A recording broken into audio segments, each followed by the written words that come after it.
somebody had already picked the tree the coffin boards would come from. I found that out weeks later from a man who told me the way you'd mentioned you'd swept the porch. No weight to it at all, just a fact that had stopped costing him anything to say. We'd marked the spruce, figured we'd need it by morning. I didn't laugh when I heard it. I went very quiet instead, because it meant that on the one night of my life, I most needed someone in that room with me. Everyone who might have come had already decided not to. Everyone but the one who did. Daniel Voss. 26 that year, a wildlife biologist, 2 field seasons out of grad school. The kind of quiet, careful person who reads the whole trail map before he reads the weather. I'd grown up in flat, well-lit places, Chicago, then Ann Arbor, and I'd never spent a night truly alone in the dark in my life. When the state offered me a solo post, counting elk in a valley so far off the grid, it didn't have a real name, just a description people used like a name. Black Hollow.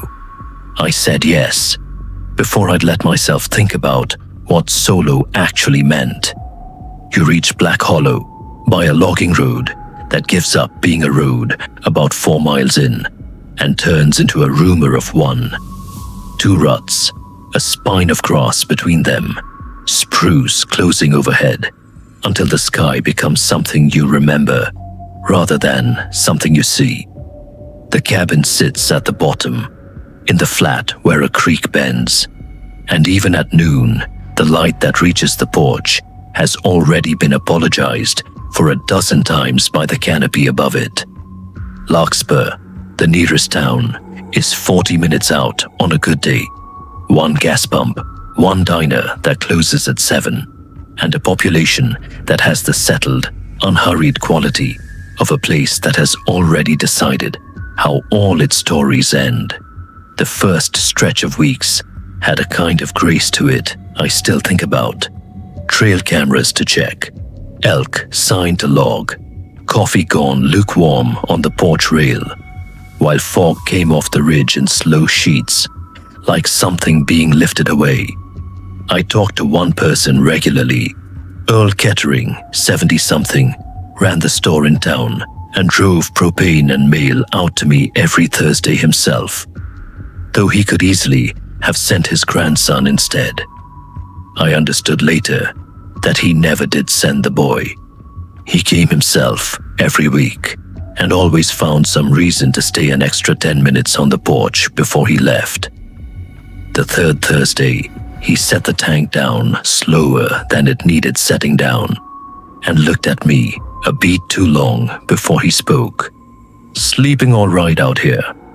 "Like the dead," I said, and regretted the phrase the second it left me, though I couldn't have told you why.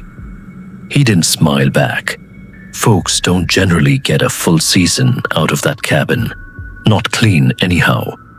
Then, before I could ask what he meant by clean, he was already talking about the weather, and I let him, because that's what you do with an old man's strange remark in a place you've decided to like. It was the door that started it 3 nights later. Not a slam, nothing dramatic enough to be sure of, just the soft, deliberate click of a latch finding its seat. The sound a door makes when someone closes it carefully, mindful of the person sleeping inside. I lay still a long moment before I got up. Door locked, windows locked, nothing outside but the creek and the particular black that a valley makes when there's no moon to speak of. I told myself, old cabin, cold snap, wood settling into its joints the way wood does. I told myself this with more conviction than the explanation deserved, and I got most of a night's sleep on the strength of it. After that, the strangeness didn't arrive all at once. It accumulated, the way weather does before you notice the season has actually changed.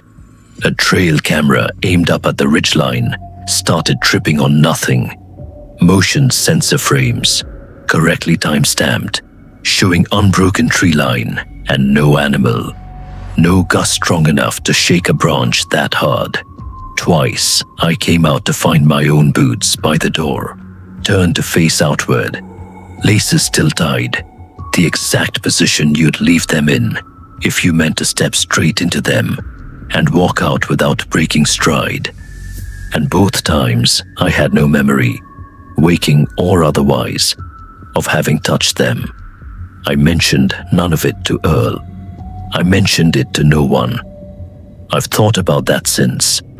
Why a grown man with a graduate degree kept 2 full weeks of small wrong details entirely to himself, rather than saying them out loud to a single other person. I think some part of me already understood that saying them out loud would make them real in a way I wasn't ready for them to be. Then the fever came, and there was no keeping that quiet. It moved fast. A heat that didn't behave like the flus I'd had before. Chills hard enough to click my teeth. And beneath the fever, a strange, specific heaviness in my arms and legs, as if the blood in them had gone to river silt. I radioed it in. A young ranger named Halverson made the 4-mile hike out 2 days later than he should have. He'd tell me himself, once I could stand to hear it, because the creek crossing had come up fast with rain, and he'd nearly turned back twice. He found me barely tracking his questions and told me, gently, the way you talk to someone you're already grieving a little, that I needed a hospital in Missoula, and that he'd bring help back the moment the water dropped, in the clear hours, and there were fewer of them by then than I let myself admit. I went looking for an explanation, the way I'd have gone looking for elk sign, methodically, refusing to feel anything about it until I had the data in front of me. I combed back through 3 weeks of trail cam files and found, buried at 3:14 a.m.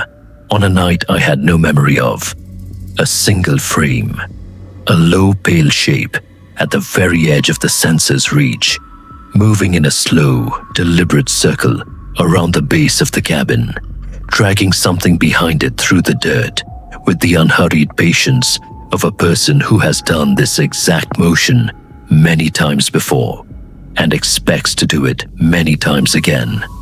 I called Earl. I asked him straight out, not what he thought was out there, but what he knew, and who had lived in that cabin before the state ever thought to put a biologist in it. The line went quiet long enough that I thought I'd lost the call. Ask about the Coulter girl, he said finally, low, like the words cost him something to spend. Not on the phone, Daniel. Come into town and ask me that one to my face. I meant to. I never got the chance. Not before the fever decided the timeline for me. What happened the night the fever peaked, I know mostly secondhand now, pieced together afterward from people who'd rather not have had to tell me at all. The break in the weather that let Halverson back in also let a doctor drive out from Missoula, and what he found, by every account, was a man who had already started the long process of leaving. He said what doctors say when there's truthfully nothing left to try, that the valley had an old, unofficial name for what I had, black hollow fever, that it moved fast in people new to the place, and that the kindest thing left to do was make sure I wasn't in pain and wasn't alone for whatever time remained. Except I was alone. That's the part nobody quite says straight out, even now. The doctor had patients waiting he could still save. Halverson had a report to file and a radio that needed a live signal, which the hollow didn't reliably give him. Earl was 70-odd years old, with a bad hip and 40 minutes of washed-out road between his porch and mine. Every single reason they had for leaving was a good one. They left a lantern burning low on the table. Said the kind of thing people say when they believe it's the last thing they'll get to say to you, and drove back out through the rain to wait. The way you wait for a phone call you already know the shape of. I don't have the night hole.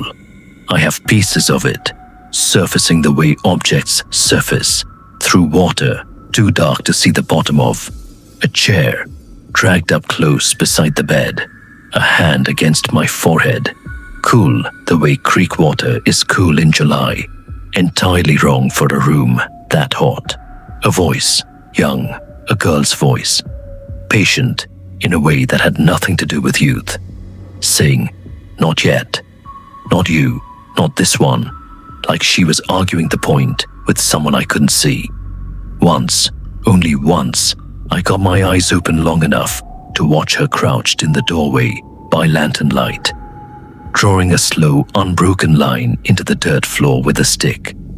All the way around the room, her lips moving the entire time on words I couldn't catch, and somehow understood I wasn't meant to.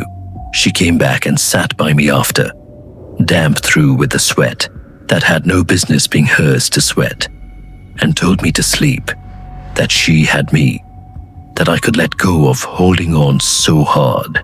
I don't remember deciding to believe her. I just did, the way you believe gravity, and I went under. Dawn came in grey and ordinary, and I came up out of the fever, weak but entirely, undeniably alive. The cabin quiet, the chair by the bed pushed back against the wall, exactly where it always sat. No sign that anyone had touched it. When Halverson came back up, the trail braced to find what everyone had told him to expect. He found me sitting up asking, of all things, for water. Nobody in that valley had a clean explanation for it. The doctor, when he heard, used the word remarkable twice and moved on to whatever came next in his week, because that's a job that doesn't leave much room to sit with the things it can't account for. Earl gave me the rest of it 3 days later at his own kitchen table, in the voice of a man laying something down rather than telling a story. Mercy Coulter had lived in that cabin, my cabin, in the winter of 1918 into 19, when the influenza was moving through the country and through that valley, same as everywhere else. She was 17. She'd gone door to door, nursing neighbors too sick to nurse themselves, at night, alone, at an age when most families would have kept her home and safe instead. Her grandmother had taught her an old habit from the old country, a chalk line drawn around a sickbed or a threshold, meant to hold the worst of the sickness back from crossing it. Mercy died that February in that same cabin, in the same room, on a night when the sickness had frightened off everyone who might otherwise have sat with her. Nobody came for her, Earl said, not quite looking at me. We tell ourselves now that nobody could have. That was true for some of us. Wasn't true for all of us. He turned his coffee cup a quarter turn on the table, like it needed adjusting. Some say she never stopped making her rounds. Say she still sits up with whoever's bad enough to need it, which is more than most of the living around here ever managed to do for her, if you want my honest opinion on it. I asked him if he believed that. He didn't answer me straight. He asked instead whether I believed it, and when I didn't have an answer for that either, he just nodded, like that was the answer, and poured us both more coffee. I finished the contract, 8 more months in that cabin, alone, and I stopped locking the door somewhere around the 4th of them, not from any fresh courage, but because some part of me had quietly started leaving it open on purpose. The way you'd leave a light on for someone you were hoping might still come by. I never saw her clearly again, but some mornings, the boots by the door had turned themselves toward it overnight, laces tied, waiting, and on the handful of nights, an ordinary cold or a bad hour of insomnia kept me from settling. I'd feel it before I'd hear anything. A coolness easing itself down at the edge of the mattress, patient, unbothered by the hour, the way you'd sit with someone you'd already decided you weren't leaving. I live in Chicago again now. I lock my door most nights, the way anyone does. Most nights, not all of them, and I've never once, not on any of the nights I left it open, been entirely sure which of us that was for. Whether I was still leaving it unlocked for her all this time later and 4 states away, or whether, without quite deciding to, I'd started leaving it open for whoever might come after me. The way she once did for a stranger she had no reason on earth to sit up for. I haven't asked myself that question too hard. Some nights, I think it's better left standing, unanswered, at the edge of the frame, the way the first photograph left her, glimpsed and gone, dragging something behind her through the dark that I never did find out the name of.